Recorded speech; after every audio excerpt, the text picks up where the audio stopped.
fiery horse with the speed of light, a cloud of dust, and a hearty hi-yo silver, the Lone Ranger.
With his faithful Indian companion Tonto, the daring and resourceful masked rider of the plains led the fight for law and order in the early western United States.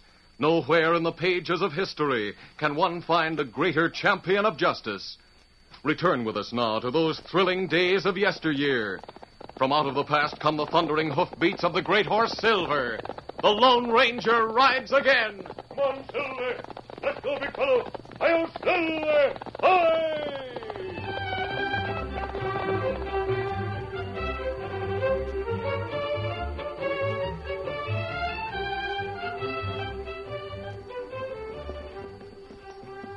It was an hour before midnight. In spite of the snow that fell in large drifting flakes, an unusual brightness was reflected by the shimmering whiteness of the trail as the Lone Ranger, with his 14-year-old nephew Dan Reed and with his Indian companion Tonto, rode leisurely along toward the town of Silverton. You haven't said much, Dan. What's on your mind? Well, as a matter of fact, sir, I'm wondering why we're riding to Silverton. It's so late and with the snow and all. Well, maybe you tell Dan everything now, so him enjoy visit we make tonight, Kimasabi. All right, Tonto. I think Dan will learn a lesson from what's happened. What's more, I think he'll appreciate what's to come. Golly, I'd like to hear about it, sir. I guess you've heard of Mr. Upton, who came to Silverton about 8 months ago and bought the silver mining company there? Oh, yes, sir. He has a boy about my age named Donald. I met Donald Upton several times at the general store in town. Well, Mr. Upton has an office in town, and Walt Miller was manager of the mining headquarters outside of Silverton. Upton rarely went to the mine and left things out there in Miller's hands. About 3 weeks ago, Walt Miller entered Mr. Upton's office and...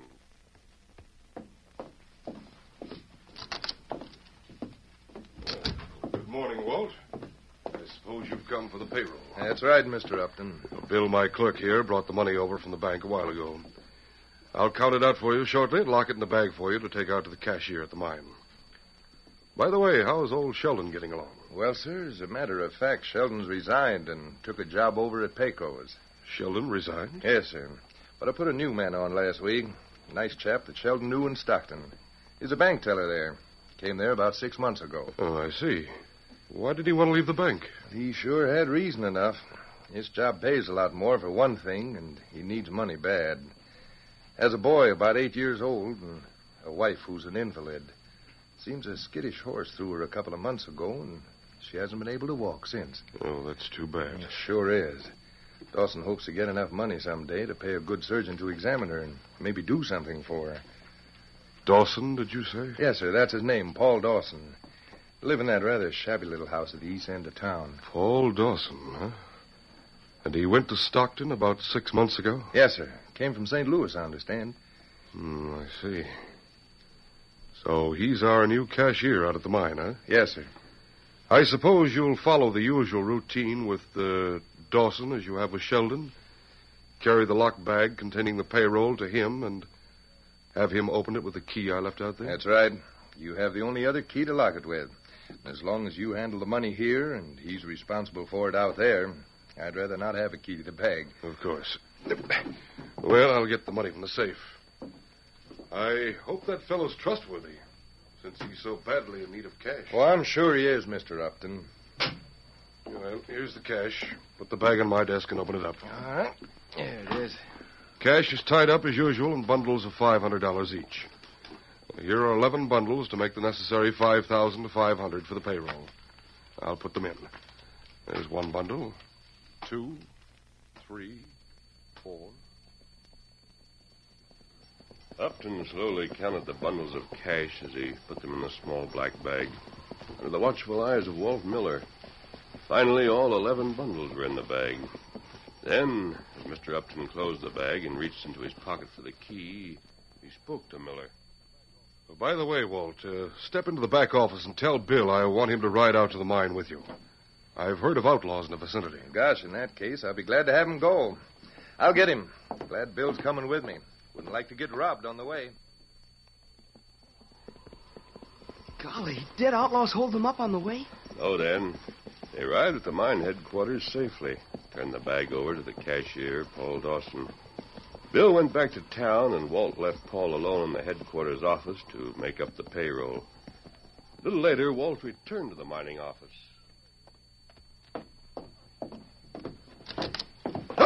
Almost knocked you down, Paul. I was just coming out to call you, Mr. Miller.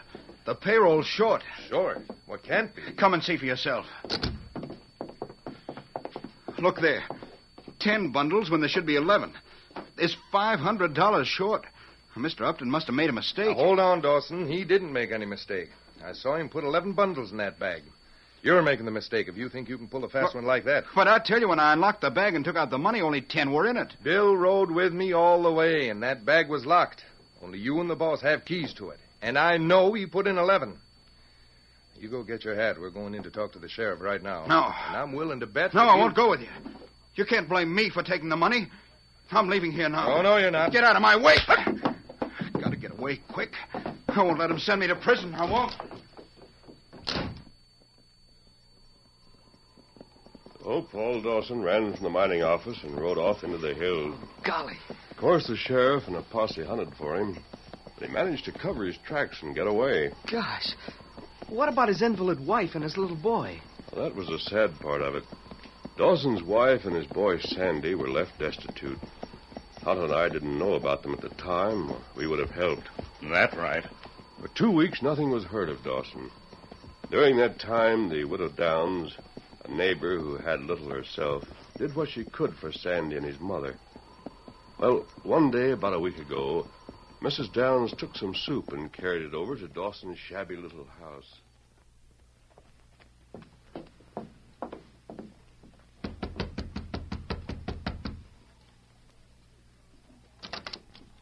Good morning, Sandy. I brought a bit of soup for you and your mother. Oh, hello, Mrs. Downs.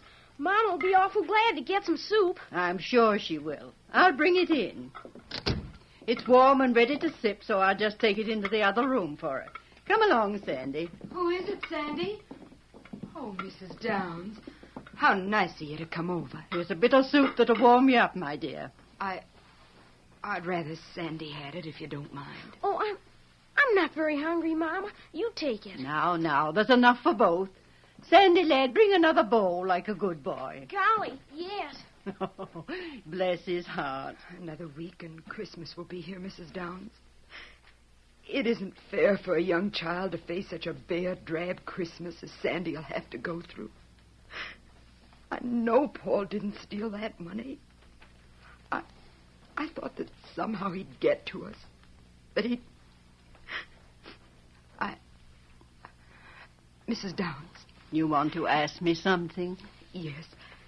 Could you take Sandy to the general store? They'll have a bit of tinsel or other trimming hanging about for him to see. Would you mind? Gosh, I'd like to go. Of course I'll take him. We'll go there right now. And while we're gone, Mrs. Dawson, you can take your soup. Have your soup first, Sandy. Then we'll walk down to the general store. So the kindly Mrs. Downs took Sandy with her to the store so he could see the meager trimmings the storekeeper had put up for the holidays. Oh, gosh. Like any small boy of 8, he forgot his troubles when they got there and enjoyed the holiday atmosphere. But the event was spoiled for Sandy when Donald Upton, a few years older than he, entered the store and came over to speak to Sandy. Hello. You're that Dawson kid, aren't you? Uh-huh. I'll bet you're not going to have a Christmas tree. My father's getting a big one with lots of trimmings, too. Maybe I'll have one, too. I suppose you think Santa Claus will bring you one. Is that it? My mother says that the real Santa Claus is the spirit of the Christ child that makes people want to give gifts because Christmas is his birthday. And if everyone does right and wishes hard enough, the wishes might come true at Christmas. So there. Aw, do you know what I think? See here, Donald Upton, you've said enough. Sandy, lad, there's a little pine in my yard, and we'll cut that down for a Christmas tree for you. Golly, I feel sorry for little Sandy. Tonto and I did, too, when we heard about it later. That's right. Well, a few days ago, Tonto and I, who had been hunting for Paul Dawson without success, had a bit of luck. We rode near Eagle Canyon, and Tonto noticed a thin column of smoke rising from back up the canyon.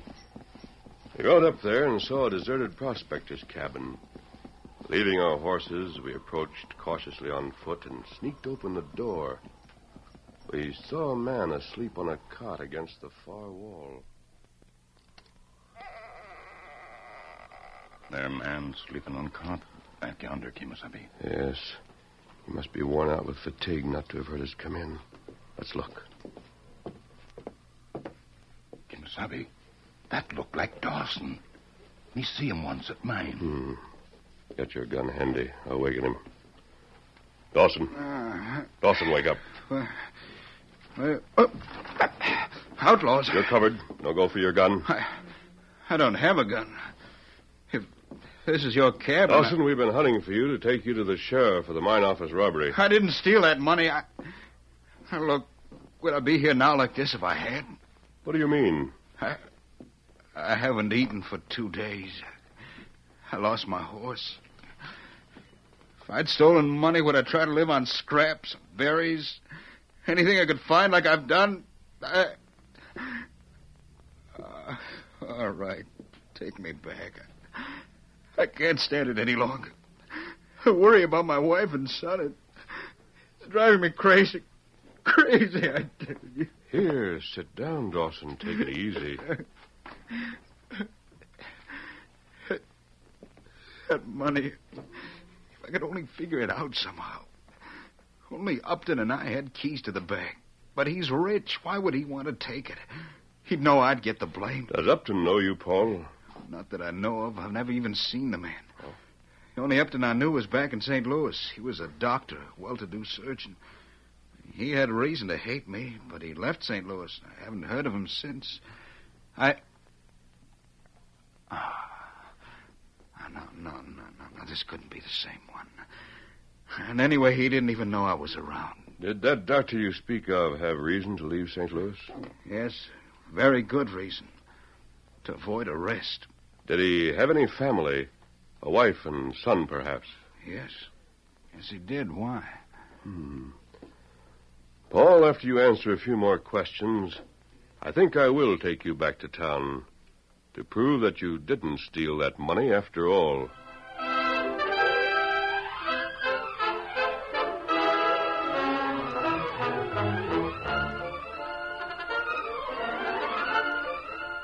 The curtain falls on the first act of our Lone Ranger story. Before the next exciting scenes, please permit us to pause for just a few moments.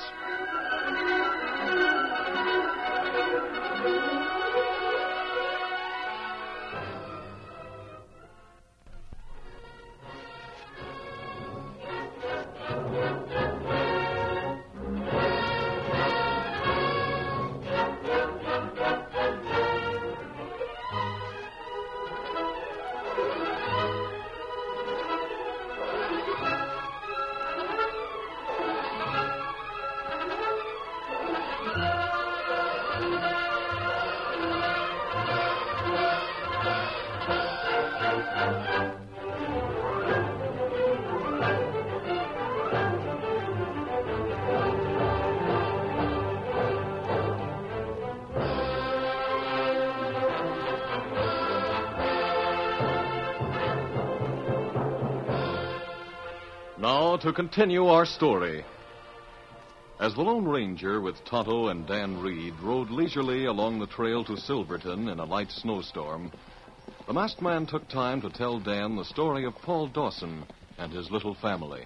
Well, Dan, as I've told you, we found Paul Dawson asleep in a deserted cabin and woke him up. His denial of guilt and the few things he told me about a doctor in St. Louis roused my curiosity, so I questioned him further. Both Tonto and I were impressed with the way Dawson answered my question. Now, tell me, Paul, what was it that Dr. Upton did that caused him to leave St. Louis? And what was your connection with the matter? More than 8 months ago, my uncle was sheriff there. He's dead now. Anyway, he made me a deputy, though I worked part-time in a bank, too. Go on. The bank was held up. The 2 outlaws got away, but we got a look at them. And we knew one of them had been wounded by one of our bullets. I see. What then? My uncle was quite sick at the time, so I took a posse out after them. The next day, we caught them in their hideout some distance away. The wounded outlaw's shoulder had been treated by a doctor and properly bandaged, as we could readily tell. Yes, I understand. Go on. They both swore that the well-known surgeon, Dr. Upton, had fixed the wound, but that he demanded $1,000 of the stolen money for doing it, promising that he'd send them out of town in his own carriage. That's not good. Anyway, I delayed getting out a warrant out for Upton's arrest for a while. But the outlaw's story rang true, and someone had seen the doctor's carriage going out of town over the route they had taken. That's interesting. Well, finally, I went to Dr. Upton's house myself. But someone had tipped him off, and he'd left town. That was proof of guilt? No, wait, let me finish. His wife and son, Donald, stayed on in the fine big house for a while. Then she quietly sold it to some Easterner. Just as quietly left St. Louis to join the doctor someplace. Well, what then? The outlaws came up for trial, and they were sentenced to hang. Just before the hanging, they confessed that the doctor didn't know they were outlaws at all, and that he didn't demand the money they said he did. Then why didn't he stay to defend himself? Everyone was bitter against him at the time. I guess he felt he didn't have a chance. I'm in a position to know how he felt now. That's right. I had no way of contacting him to let him know. Then when my uncle died 3 months ago, I brought my wife and son out to Stockton and took a job in the bank. A few weeks ago, I got the job at the mine office. That's all there is to it. I see. Then, still thinking that you might be after him, Dr. Upton would do what he could to prevent you from disclosing his identity. At least until after he could put you in such a position that no one would believe whatever you might have said against him. You mean you really think Mr. Upton in Silverton is Dr. Upton? Yes, Paul, I do think so. I intend to make sure. I'm going to take you to stay a short time with someone I know is your friend, until I can have the charge against you cleared. Gosh, mister, if you could do that, well, Christmas is coming in a few days, and I could go home. Yes, that's what I'm hoping, Paul. Come on, we'll take you back to town now. Golly, did you get things cleared up like you wanted to, sir? I'm coming to that, Dan. Tonto and I left Paul with Mrs. Downs. That night before last, I went to Upton's house. I waited until I knew he was sitting up alone. Then I went to the door.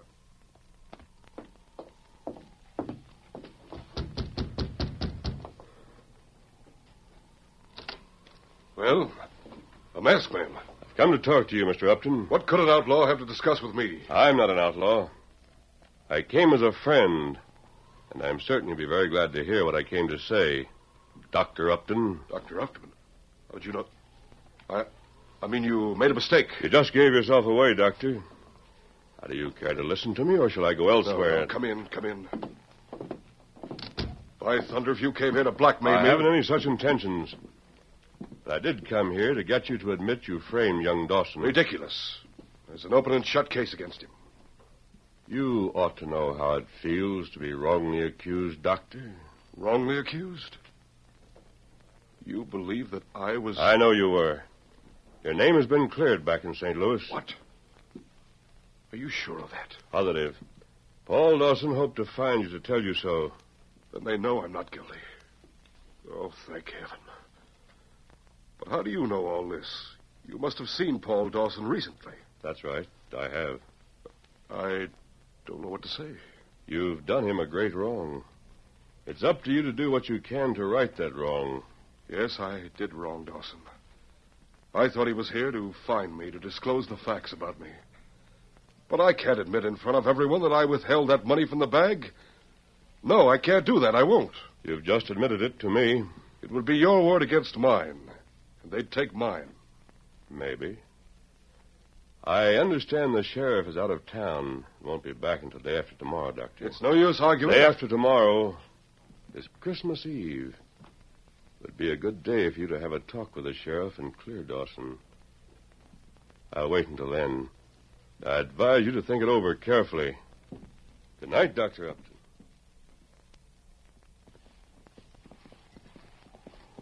Gosh, did Dr. Upton go to the sheriff? Yes, he did, Dan.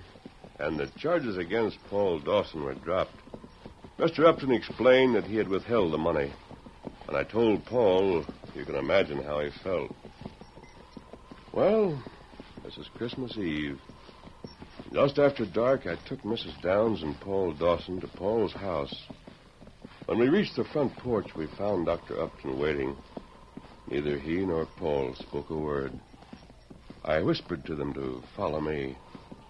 Mrs. Downs had told me that Sandy's scraggly little pine tree was up in the front room, and that she and Sandy had trimmed it with bows made of bits of ribbon or little balls of cotton. I had mentally compared it with a big, glittering tree I had seen at Upton's. We quietly opened the door to the darkened room. Sandy had brought a blanket and spread it close to the tree to sleep on. As we tiptoed in and stood just inside, we saw Sandy's figure kneeling near the tree. We listened. My little Christmas tree is better than any of them. And thank you, God, for sending it to me. And please, God, let your spirit of Christmas make my mom well again. Don't bother about a present for me, except only send back my daddy. Donald Upton said there wasn't any Santa Claus, but I know there is, because he's the spirit of the Christ child that makes folks want to give. So please, see that I get what I asked for just now. Amen. Sandy spoke his childish prayer. A moonbeam broke through the clouds and entered the window. It was like a small spotlight from the heavens, touching the little tree and sparkling in the ribbon bows. Then Paul spoke softly, brokenly. Sandy, I've come home. Daddy! Oh, Daddy! My boy. I knew you'd come. I knew I'd get my wish. Bless his trusting little heart. That little tree, it seemed to be touched with the whole spirit of Christmas.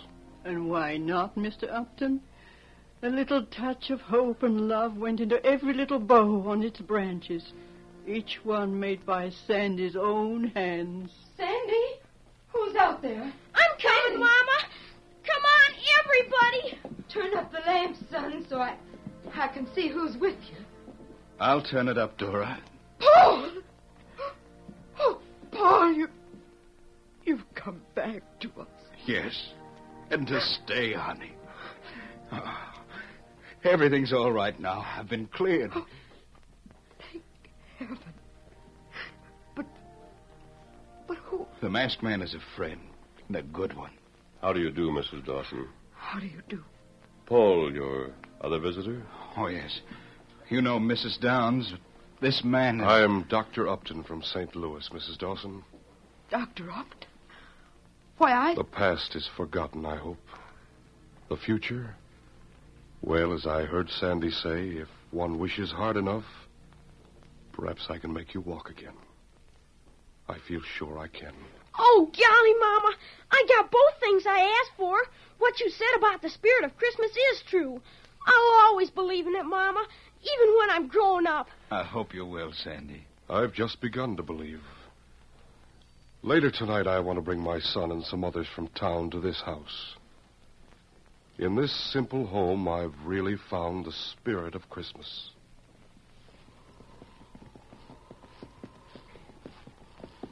That's the story, Dan. Now, there's Dawson's place just ahead. We'll ride close to the window and find out if Dr. Upton did return with the townsman he said he was bringing. Here we are. Oh, Silver. Fella. Easy. Steady, big fella. Yes, I can see them in there. Look, Dan.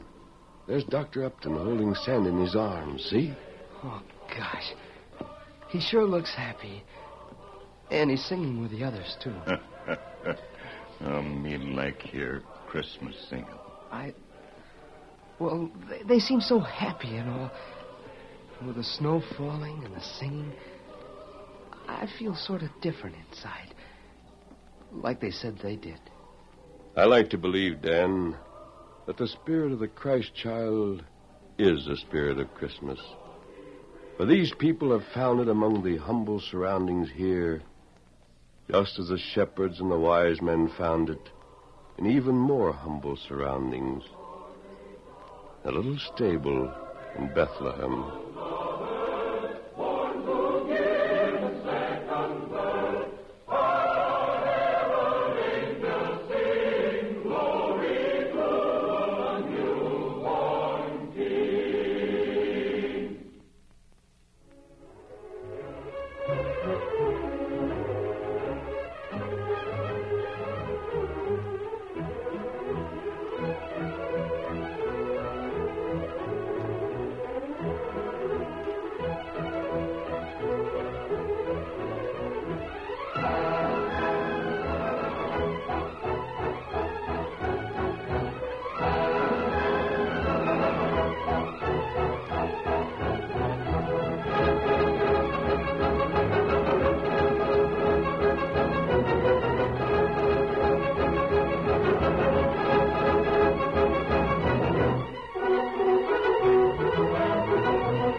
This is a feature of the Lone Ranger Incorporated, created and produced by George W. Trendle, directed by Charles D. Livingston, and edited by Fran Stryker. The part of the Lone Ranger is played by Brace Beamer.